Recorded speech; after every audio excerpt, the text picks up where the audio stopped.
a jugé utile d'agir au niveau institutionnel et que tu saluais comme on est lié avec le gouvernement avec un contrat-programme depuis 2018.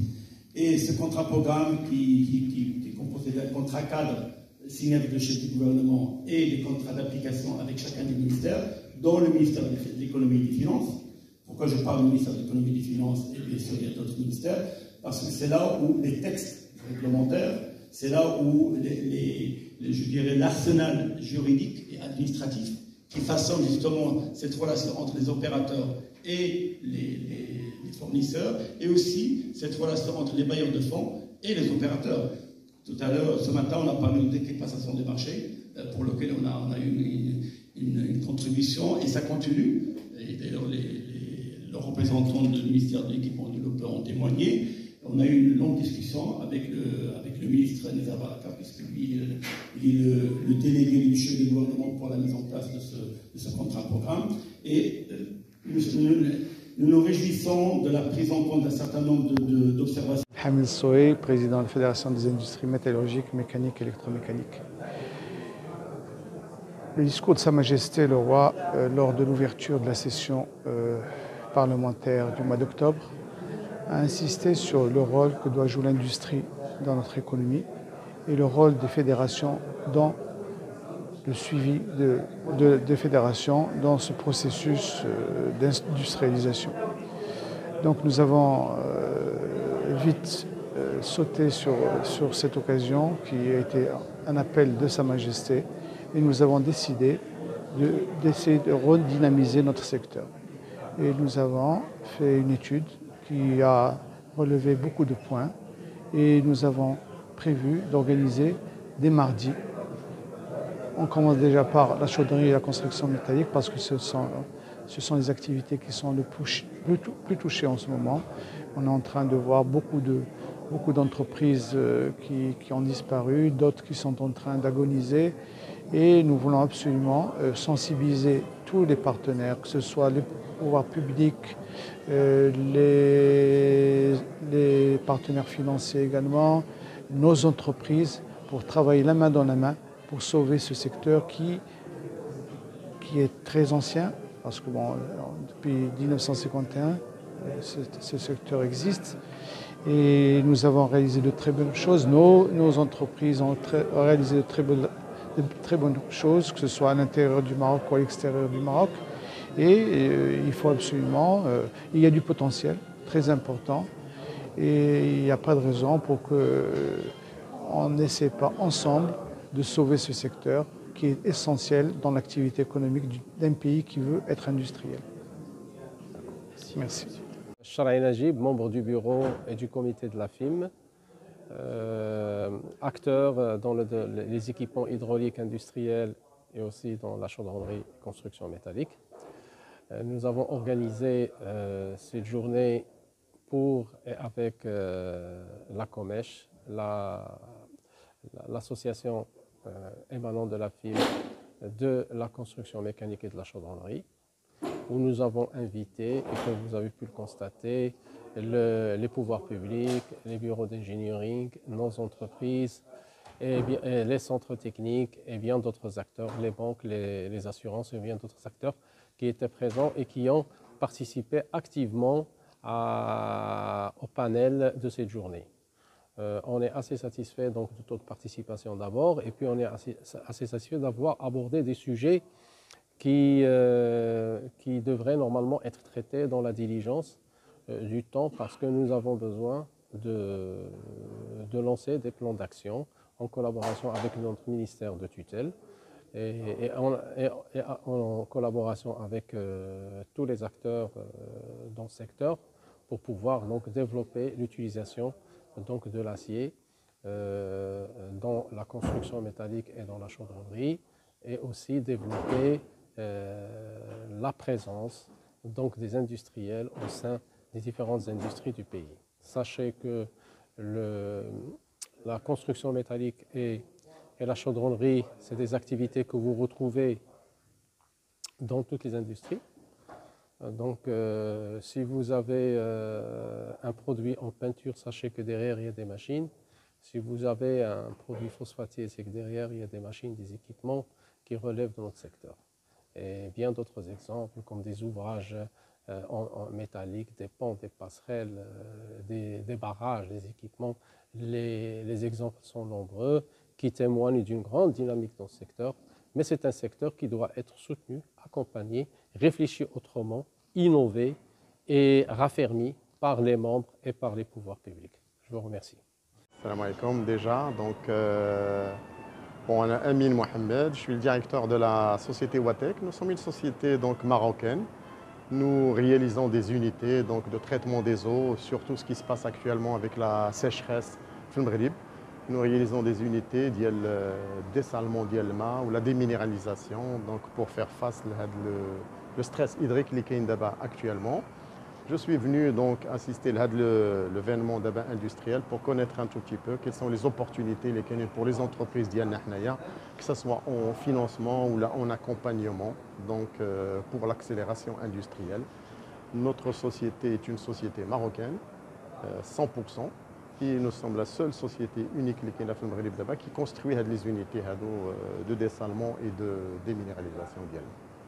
Alors, le Moucharaka, c'est une participation d'abord par rapport aux éléments qui sont actuellement موجودين, que ce soit donc, les financements, que ce soit l'accompagnement, etc. pour savoir où est-ce qu'il y a des possibilités pour accélérer le domaine que nous sommes en train de faire actuellement au Maroc. Voilà, que ça soit... Et on a eu quand même pas mal de réponses, les Kénines Moujoudine, et aussi voir s'il y a d'autres industriels marocains avec qui nous pouvons travailler et sortir des solutions beaucoup plus importantes, que ce soit le Maghreb pour des projets Kbar Bzaf ou là pour l'export également. Donc nous sommes là pour trouver quand même d'autres industriels aussi qui peuvent nous accompagner. Et on a eu des contacts quand même, les Kénines Moujoudine. Voilà. Merci beaucoup, monsieur. Retour à l'AFO. Du cabinet Prospecom. Je suis responsable du cabinet Prospecom spécialisé dans les études, le conseil et la formation. Et nous sommes spécialisés depuis 2018 dans la conduite du changement, c'est-à-dire le change management communément connu. Et l'objectif, c'est d'amener les organisations à changer, à évoluer, à suivre un peu le cours des choses dans le monde. Et c'est une démarche systémique parce que le changement d'une organisation n'est que la somme des changements des individus qui la constituent. Alors, et quand on dit la somme des individus qui la constituent, on commence forcément par les sponsors de projets de changement. Et ces sponsors de projets de changement, ce sont généralement les leaders d'entreprise. Et le changement les concerne en premier lieu. Si on ne change pas soi-même, il est très difficile de faire changer ces équipes et de changer le sens où va l'organisation et où va l'entreprise. Donc par rapport à aujourd'hui, cet événement qui nous a réunis, c'est une très belle initiative de la part de la Fédération des industries métalliques, métallurgiques et électriques, électrotechniques, électromécaniques de manière générale. En tout cas, la frontière entre ces domaines-là, elle est très difficilement définissable. Ce qu'il faut retenir, c'est que pratiquement 80% des transformations, des industries de transformation qui constituent l'industrie ou l'économie secondaire, entre le produit brut et le produit fini, toute la transition, ce sont des IME, donc c'est des industries métalliques qui permettent de faire ça, que ce soit pour l'huile, pour le sucre, pour plein de produits, pour l'industrie automobile, l'industrie aéronautique, l'électronique. Vous allez toujours trouver ces industries-là qui sont à la base de toute industrie. Si on peut comparer ça, on vous dira que l'IME, c'est un peu la colonne vertébrale de toute industrie, de tout secteur économique. Et que quelque part le sens, ce sont les ressources humaines qui vont irriguer tout cet organisme-là, qui vont lui permettre de vivre et d'avoir une dynamique. Alors, si vous voulez mon avis par rapport à cet événement, je pense que le projet industriel marocain n'est pas suffisamment clair chez tous les acteurs. Et cela pose effectivement beaucoup de problèmes. Historiquement, le premier investisseur industriel au Maroc a toujours été la France. Donc, ça, il faut le reconnaître. Et aujourd'hui, parler de souveraineté industrielle marocaine, ça veut dire parler de cette relation un peu particulière que le Maroc entretient dans son économie avec cet État-là. Force est de constater que la communication reste toujours un point faible au niveau de nos politiques publiques nationales. Parce qu'aujourd'hui, je suis sûr que les idées sont plutôt claires chez les top managers de notre gouvernement, à savoir le Premier ministre peut-être, le ministre de l'Industrie. mais ce n'est pas du tout suffisant parce que ce genre d'information et ce type de projet doit être un projet de tout un chacun dans ces secteurs-là. C'est-à-dire qu'il faut qu'il y ait une adoption de cette vision, de ce projet-là, qu'il y ait une acceptation, bien sûr, de ce que cela va impliquer comme conséquence de ces choix de projet. Et en définitive, il faudra accompagner les hommes et les femmes qui supportent ces industries dans leur transition pour qu'ils puissent être vraiment les moteurs de ces projets-là. Parce que ce ne sont ni les technologies ni les finances qui font transformer les business, ce sont les hommes et les femmes de ces business qui vont faire les transformations. Et les hommes et les femmes, ils s'impliquent davantage, ils s'engagent davantage quand il y a une clarté dans le projet. Bon, donc je reviens sur la même question. Quel est notre projet industriel aujourd'hui, compte tenu de où est-ce qu'on vient? Parce que finalement, nous avons un passé qu'on ne peut pas ignorer. C'est ce passé-là qui va conditionner notre présent et notre devenir. Donc, en bref, pour moi, j'aimerais bien que dans ces événements, ce soit l'occasion pour que l'on clarifie très clairement quel est le projet du Maroc et quelles sont un peu les contraintes de ce projet. Pourquoi ces choix-là? Pourquoi on a fait ces choix-là? Et qu'est-ce qui se passe si on ne les suit pas? Parce que c'est ça qui va amener les gens à adhérer davantage. C'est en répondant à ces questions-là et en expliquant le pourquoi de ces choix-là que normalement les gens vont adhérer davantage et qu'on verra une accélération et un retour sur investissement sur les choix qui ont été faits qui soient correspondants aux dates qu'on annonce et non pas encore des glissements, etc. Nabil Ben Azzouz, président de la Fédération marocaine du Conseil de l'ingénierie. Nous sommes aujourd'hui présents dans ce premier mardi des branches de la FIM pour présenter la position de la Fédération marocaine du Conseil de l'ingénierie et bien sûr le rôle du Conseil de l'ingénierie dans le développement de ce secteur. Nous avons un certain nombre de représentations régionales et sectorielles qui couvrent le territoire marocain pour assurer une ingénierie de proximité. Et nous avons aussi des collèges de métiers et de spécialités qui sont dans le collège de l'industrie et qui s'appuient aussi sur une académie qui s'appelle Ingénierie Professionnelle Académie, qui assure justement le développement compétitif de nos collaborateurs et collaboratrices au sein des cabinets de nos adhérents. Alors aujourd'hui, il sera question d'examiner avec les bailleurs de fonds. D'ailleurs, ça a fait l'objet de la table ronde du deuxième panel auquel j'ai eu le plaisir et l'honneur d'y participer, avec les bailleurs de fonds d'un côté et les opérateurs de l'autre. Alors, vis-à-vis des bailleurs de fonds, notre message était de dire et de recommander que l'analyse des risques devra être tout azimut, non seulement une analyse des risques d'ordre comptable, mais surtout une analyse des risques holistique, générale, qui tient compte des considérations technologiques, des considérations sociales et des considérations socio-économiques de manière générale. Et bien sûr le conseil d'ingénierie, de par les bureaux de conseil qui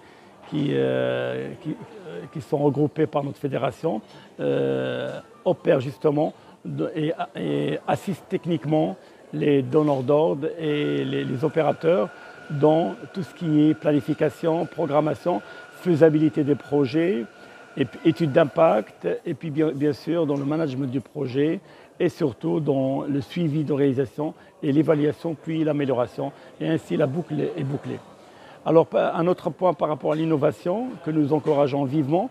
Alors pour l'innovation, nous considérons que l'innovation ne doit pas porter seulement sur la technologie et l'aspect scientifique, mais elle doit porter également sur l'approche et sur les démarches, parce que quand on innove dans l'approche et dans la démarche, automatiquement on va innover dans la technologie et les aspects scientifiques. Un autre sujet débattu, c'est à savoir la formation, ce qu'on appelle le capacity building, la formation des ressources. Bien entendu, si on ne forme pas assez, bien sûr, tout ce développement, même s'il a lieu, ne sera pas compétitif et ne pourra pas suivre le trend mondial. Et d'ailleurs, j'ai fait référence ce matin à une étude qui avait été faite il y a 50 ans de cela, dans la fin des années 70. Et c'était une étude qui comparait l'évolution des industries mécaniques en France et en Allemagne, laquelle Allemagne à l'époque faisait 2 à 3 fois mieux que la France. Et le diagnostic avait révélé que le secret, c'était la formation, l'ingénierie et l'innovation. Et je vous remercie. Merci beaucoup, Monsieur le Président. Pour développer tout ce qui est matériaux et procédés locaux. Et le terme procédé est important, parce que c'est bien de développer les matériaux locaux, ça permet de faire travailler les acteurs locaux et la main-d'œuvre locale, mais encore mieux de développer les procédés locaux pour ne pas être dissuadé vis-à-vis de cette compétence locale. Et tu sais que pas mal de fois, dans le passé, le Maroc a dû faire appel à des technologies qui n'étaient pas adaptées au niveau de compétences de ces ressources locales. Et donc, finalement, ça revenait à amener des étrangers, ou soit à la région, soit au pays carrément.